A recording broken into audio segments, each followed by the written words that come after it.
تو سوال یہ ہے کہ بچوں پر شریعت کتنی عمر میں لاگو ہوتی ہے؟ بچوں پہ تو شریعت لاگو نہیں ہوتی، بالغ ہونے کے بعد جو ہے وہ بچیوں کو جب حیض آنے لگے اس کے بعد شریعت ان پہ لاگو ہوتی ہے، اور لڑکوں کو جب احتلام ہونے لگے اس کے بعد شریعت لاگو ہوتی ہے۔ لیکن اللہ کے رسول صلی اللہ علیہ وسلم ترغیب دلانے کے لیے بچپن سے ہی بچوں کو ٹوکا کرتے تھے۔ ایک واقعہ میں آپ کو سنا دوں، اس سے وضاحت ہو جائے گی کہ حضرت حسن رضی اللہ تعالیٰ عنہ نے ایک بار کچھ صدقے کی کھجوریں رکھی تھی، بہت چھوٹے تھے، ان میں سے ایک کھجور اٹھا لی اور منہ میں رکھی تھی ابھی کہ حضور اکرم صلی اللہ علیہ وسلم نے دیکھ لیا اور کخ یہ روایتوں میں بات آئی، انہوں نے منع کیا کہ اسے منہ سے نکالو، تھوکو، اور ان سے نکلوا دیا، حالانکہ وہ چھوٹے بچے تھے، ابھی شریعت ان پہ لاگو نہیں ہوئی۔ اسی طرح حضور اکرم صلی اللہ علیہ وسلم نے بات فرمائی کہ بچہ جب 7 سال کا ہو جائے تو اسے نماز پڑھاؤ، اور جب 10 سال کا ہو جائے نماز نہ پڑھے تو اس کی پٹائی کرو، حالانکہ وہ نابالغ ہیں، شریعت ان پہ لاگو نہیں ہوتی، مگر ترغیب کے لیے کہ انہیں عادت پڑ جائے اور مانوس ہو جائیں تھوڑا سا وہ اسلام سے، اس وجہ سے حضور اکرم صلی اللہ علیہ وسلم بچوں کو مسجدوں میں لاتے بھی تھے اور نماز کا بھی حکم دیا اس طرح سے، اور صدقہ کھانے سے ہی منع فرمایا۔ تو اس لیے بچے جو ہیں چھوٹے، انہیں آپ بہت زیادہ سختی نہ کریں، مگر انہیں اسلام کی تعلیمات دیتے رہیں۔ دوسرا سوال، قربانی کس پر واجب ہے؟ کیا بچوں کا بھی حصہ کریں؟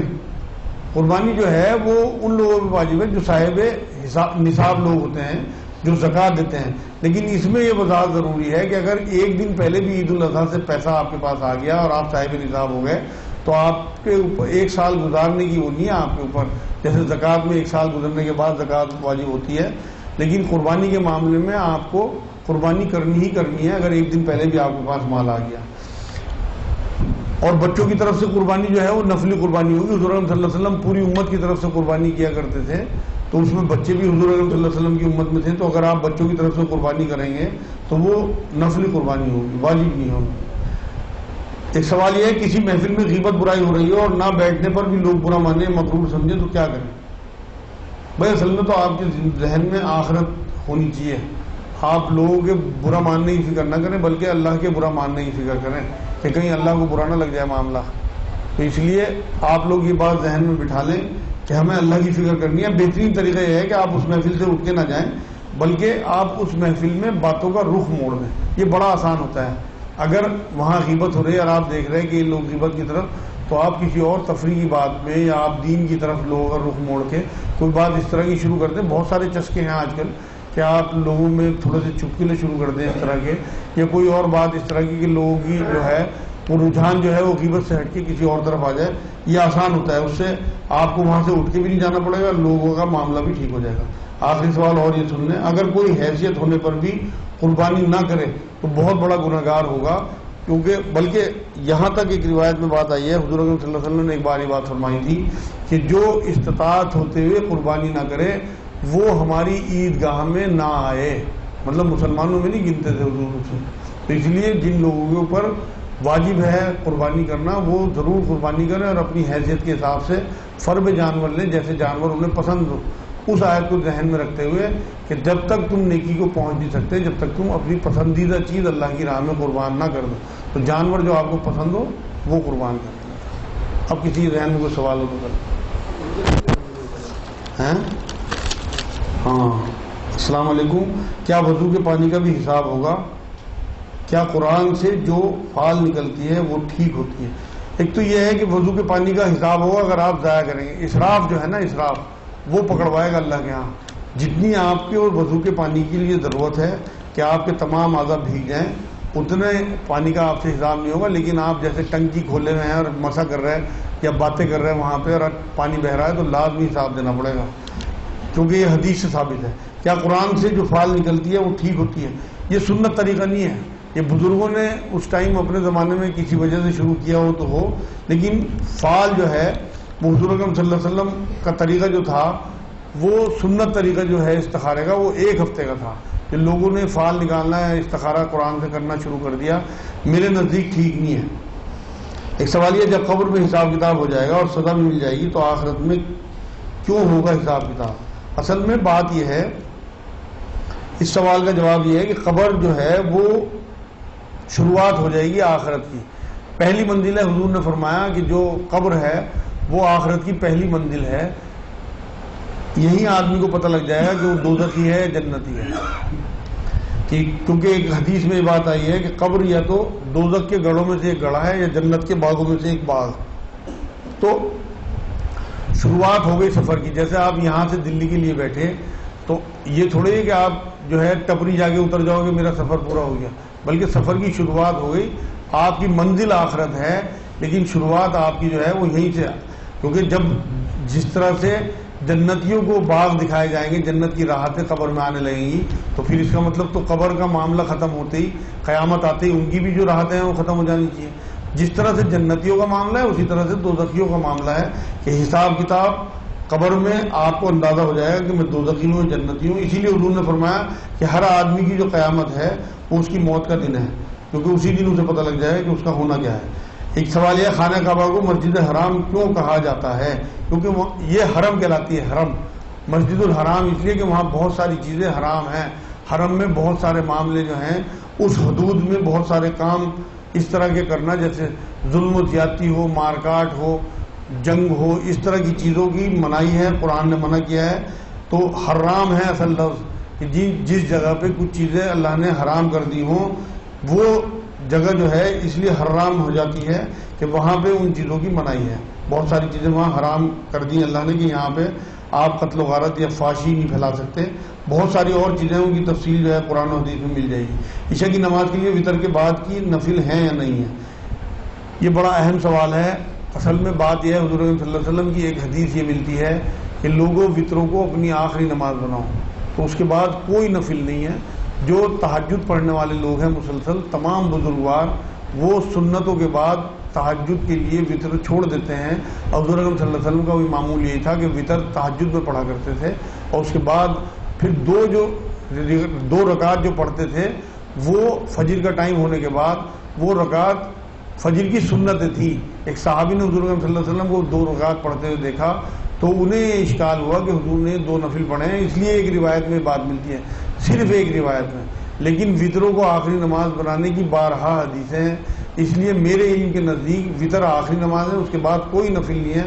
اس سے پہلے آپ چاہے 200 نفل پڑھیں لیکن وطروں کے بعد آپ کو احتیاط کرنی چاہیے، کوئی نماز نہیں پڑھنی چاہیے، وہ آخری نماز ہے دن کی. یہ اس سے بھی ثابت ہوتا ہے کہ وطر مطلب کاٹنے والی چیز، جو فرضوں کو کاٹنے والی مغرب کی نماز ہے اور نفلوں کو کاٹنے والے وطر ہیں رات کے، ان کے بعد کوئی نفل نہیں ہے. نماز قبول ہونے کی کیا نشانی ہے؟ نماز قبول ہونے کی نشانی قرآن یہ کہتا ہے کہ نماز تمہیں برائی سے روک دے گی. اگر آپ گناہوں سے بچ رہے ہیں اور آپ کا دل جو ہے وہ نیکی کی طرف جا رہا ہے اور برائی ہے، آپ کا غصہ ہے، آپ کی بد نظری ہے، آپ کی جو بھی جتنی بدگمانیاں ہیں یا اور بڑے بڑے گناہ ہیں ان سے آپ اگر نماز کی وجہ سے ہٹ رہے ہیں تو نماز آپ کی قبول ہو رہی ہے. بہت بڑا ثبوت ہے. اذان کے وقت سلام کر سکتے ہیں نہیں. اگر آپ اذان کا جواب دے رہے ہیں تو پھر آپ کو صرف جواب دینا چاہیے دھیان سے اذان سن کے. اگر آپ اور کاموں میں مشغول ہیں اور کام کر رہے ہیں تو پھر سلام ان سے بہتر ہے ان کاموں سے. لیکن اگر آپ اذان کا جواب دے رہے ہیں پھر آپ کو سلام کا جواب نہیں دینا چاہیے. اور کسی کے ذہن میں کوئی بات ہو تو مانو.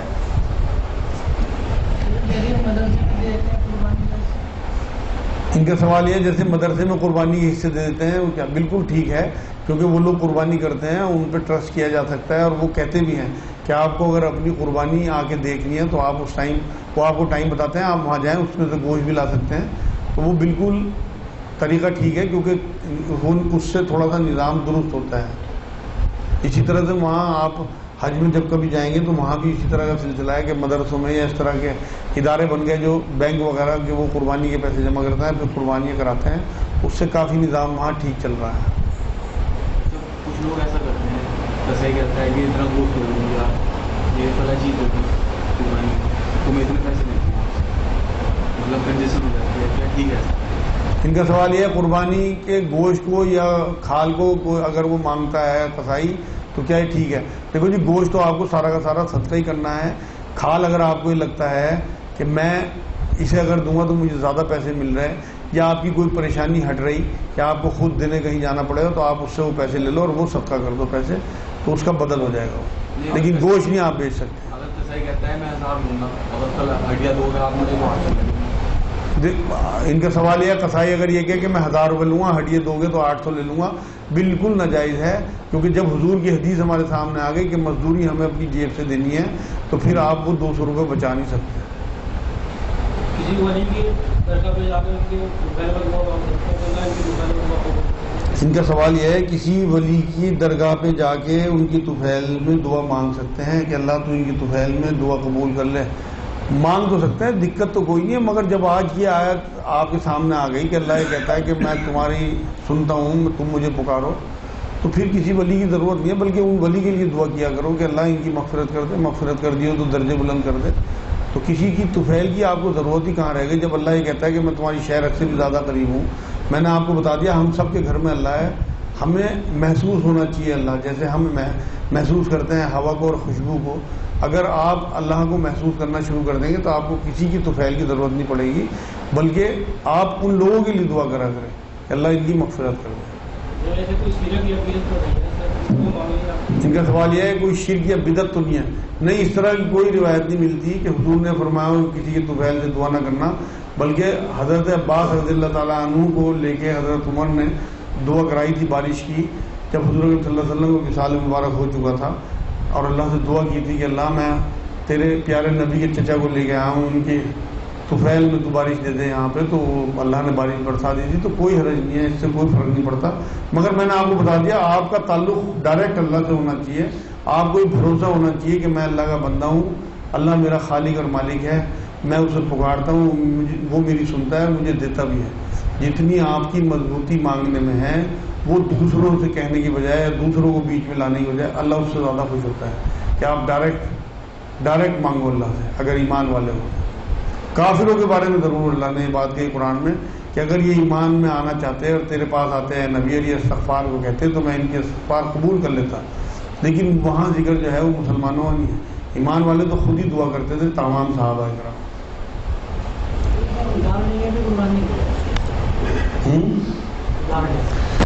ان کا سوال یہ ہے کہ ادھار لینے میں قربانی کی جا سکتی ہے؟ کوئی ضرورت نہیں ہے بلوجہ پنگا لینا ہے۔ یہاں وہ آپ روایت سامنے رکھو کہ حضور نے قرض دار کی جنازے کی نماز پڑھانے سے انکار کر دیا تھا۔ اگر آپ نے ادھار لیا قربانی کرنے کے لیے جبکہ آپ کے اوپر قربانی واجب نہیں ہے، ادھر آپ نے ادھار لیا ادھر آپ کی ڈیتھ ہو گئی تو آپ قرض داری کی حالت میں مرے، اور حضور کی منشا آپ کے سامنے ہونی چاہیے۔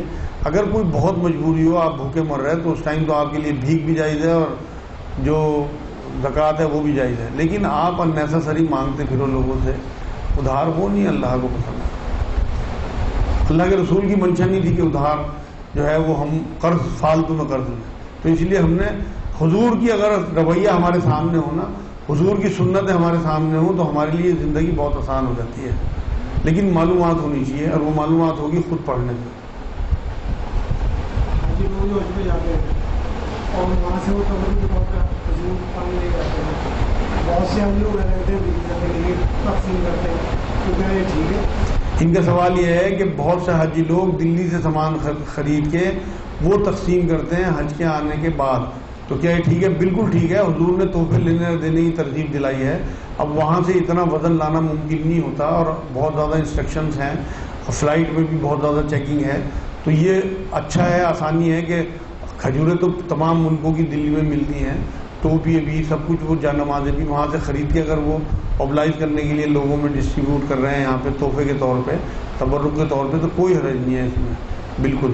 اصل تو اللہ کے یہاں ان کی نیت پہنچے گی، وہ لوگوں کو اوبلائز کرنا چاہتے ہیں، دینا چاہتے ہیں، اس میں کوئی حرج نہیں ہے۔ ایک تو وزن ڈھونے سے بچے، دوسرے بہت زیادہ سرچنگ سے بچے گے، ان لوگوں کی جو ایئرپورٹ پہ بہت زیادہ سرچ ہوتی ہے اس سے بچتے ہیں، تو یہ کوئی حرج نہیں ہے اس میں۔